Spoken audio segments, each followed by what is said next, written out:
the robe of liberation, a formless field of merit, wrapping ourselves in the Buddha's teaching, we free all living beings. And though I thus liberate countless beings, not a single being is liberated.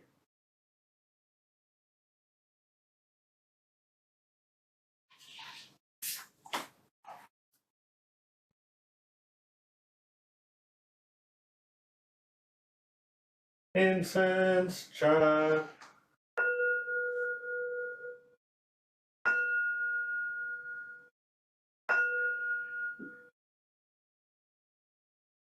Precepts incense, liberation of views incense, cloud of lighted incense pouring into the Dharma realms.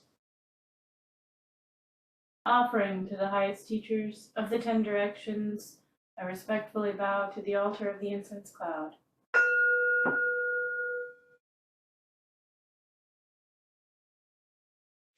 Bodhisattva.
Chant of compassion.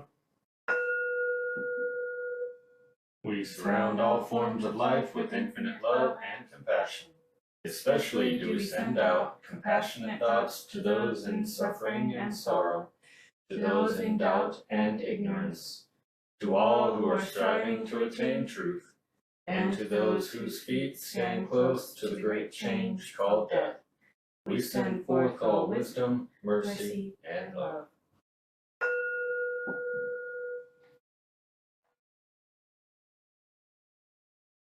May the infinite light, wisdom, and compassion so shine within us that the errors and vanities of self may be dispelled. So shall we understand the changing nature of existence and awaken into spiritual peace.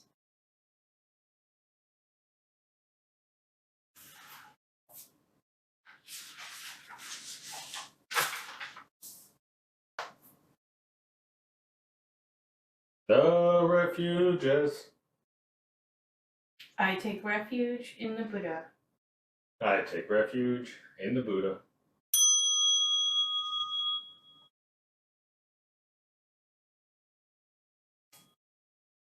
I take refuge in the Dharma. I take refuge in the Dharma.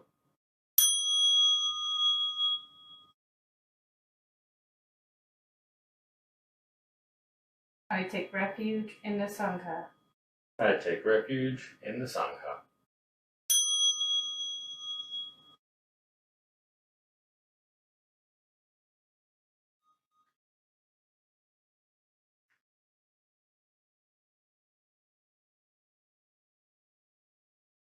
The 5 precepts. I take up the practice of not harming living beings. I take up the practice of not harming living beings. I will not take what is not offered.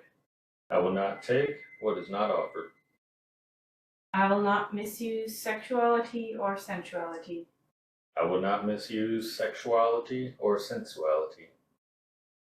I will practice gentle, truthful speech. I will practice gentle, truthful speech. I will not deal in nor misuse intoxicants.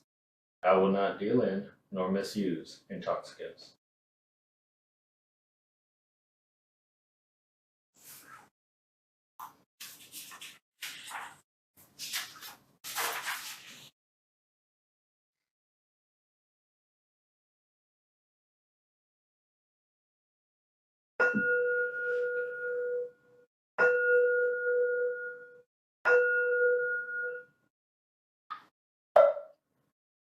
The Buddha Sarangamagata.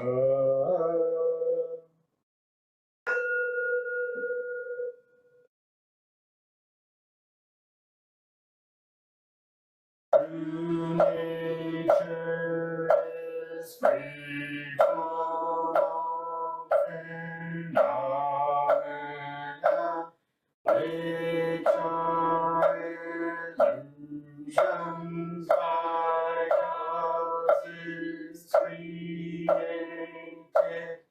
Phenomena neither rise nor fall, but all phenomena are flowers in the sky. The unreal reveals the real, but both are but illusions, since there is nothing real or unreal. How can there be a subject and an object, or between the two there is no true nature, like a point where two rush bundles meet, when set upright, tying and untying from the same cause arise, while the saintly and the worldly are not dual. Consider underlying nature at the point of meeting, where both is and is not, cannot be. If you disregard it, you are in illusion. If you awaken to it, you are free at once. 6 knots are untied, one after the other. When 6 are undone, one vanishes as well. Choose a sense organ that is all penetrating, to enter the holy stream and attain holy old habits, flow like torrents in alliance, subtle consciousness, since the real can create confusion. I have refrained from revealing it to you. If mine be set on searching for the mind that which at heart is not illusion, becomes illusory. If you stop all grasping, then there is nothing real. If what is not illusion ceases to arise, where can illusion be? This is the profound lotus Dharma, the precious Bodhi of the royal tent, the samadhi of seeing all things as illusion, which in a finger snap leads to the state beyond all study. The unsurpassed doctrine was followed by all vagabonds in all directions on the one path that to Nirvana leads.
I've noticed that with every passing day, and as the weather continues to become sunnier, warmer, plants are growing, animals are doing their thing. There's never an end to the list of things to do. And it can make your mind boggle thinking of all the things that need to be done.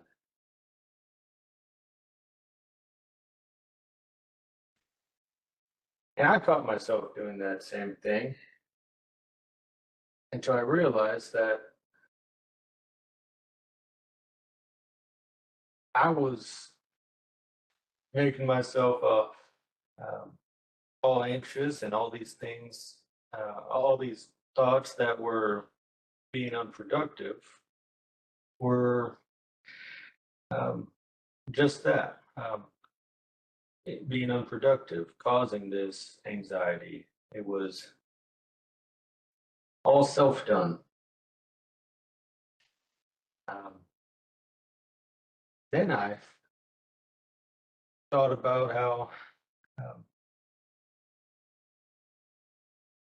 the list of things that need to be done never change. They're always going to be endless and extensive. However, the way we perceive them and think about them, that's solely up to us.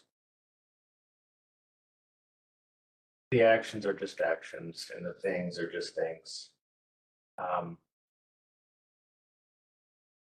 And it's amazing how the idea of thinking that we have too much to do or not enough to do or just enough to do is solely on our perception of them, what we're thinking about them. It was pretty profound to me for another example of the fact that our thoughts control how we feel, which can control how we view our life and the things that we do, productive or unproductive. And the beauty of this practice is that it gives us that ability to choose how we want to respond to the various things in our life, whether we want to respond negatively or positively, with anxiety or with peace. And it's through our thoughts and through our choice of which thoughts to have and which we want to encourage that will dictate how we experience life. And so having that recollection earlier this week of, or that thought experiment of thinking of all these things I have to do, and let's start listing them out. It was interesting. Another example of how profound or how much control our thoughts really have.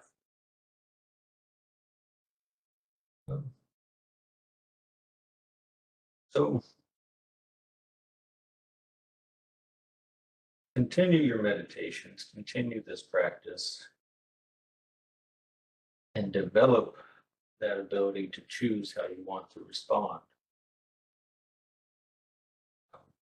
to all these things, these interactions, these things in our life. Choose how you want to experience life. This concludes my Dharma talk for this week. Thank you.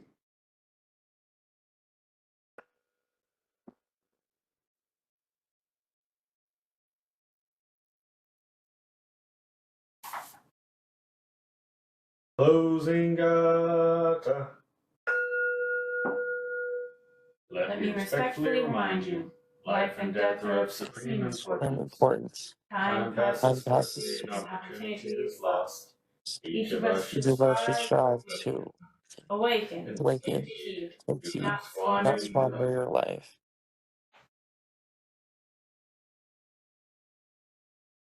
Offering of merit.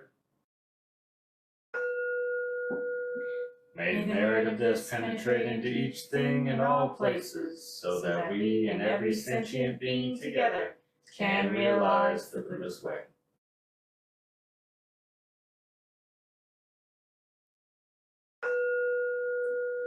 All Buddhas throughout space and time, all Bodhisattvas, Mahasattvas, wisdom beyond wisdom, experience supreme Bodhi. All right, nice. And that concludes our practice for today, our service for today. So Thank you all for joining, and we'll see you next time. Thank you. Thank you. Thank you. Thank you. Bye. Bye.